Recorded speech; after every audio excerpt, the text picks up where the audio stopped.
Гастроли татарского театра в Башкирии досрочно прекращены. Гастролеров из Альметьевска обвинили в нарушении этических норм. Скандал разгорелся в Уфе. Труппа Альметьевского драмтеатра привезла в этот город спектакль «Смелые девушки». Это постановка по комедии Тази Гизата.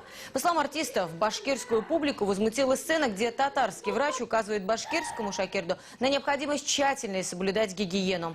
Возмущенные зрители, не дожидаясь окончания спектакля, покинули зал. Артисты Альметьевского театра были шокированы произошедшим. Ведь, по их словам, никаких отступлений от оригинального текста пьесы не было. Но театрам все же пришлось извиняться, театралам пришлось извиняться перед башкирами, ведь инцидент вызвал резонанс в местных средствах массовой информации. Вот как прокомментировала эту ситуацию директор Альметьевского театра.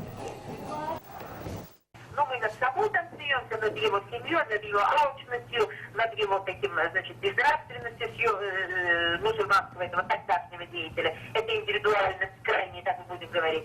И он вечно ходит с плеткой и ругается по поводу всех своих подданных там. Дунгас, Паттахаевче, Фасах. Вот это все его слова, иступленные выражения. Этими же выражениями пользуется и Жан из Зальгаршаль. В классике это всегда принято было, вы это знаете. И это переводить на сегодняшний день, тем более вот таким образом, это называется раздувать из ничего что-то.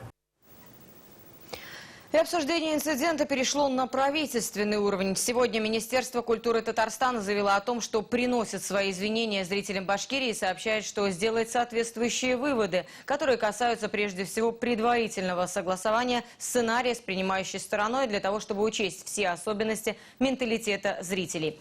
Цитата. «Мы считаем своим долгом принести извинения в адрес всех тех зрителей, чьи национальные чувства или эмоции были задеты. Я искренне заявляю, что мы никоим образом не хотели обидеть сидящих в зале. Мы принимаем критику в наш адрес, будем работать в этом направлении». Такое заявление первого заместителя Министерства культуры Ирады Аюповой опубликовано на сайте Министерства культуры Башкирии.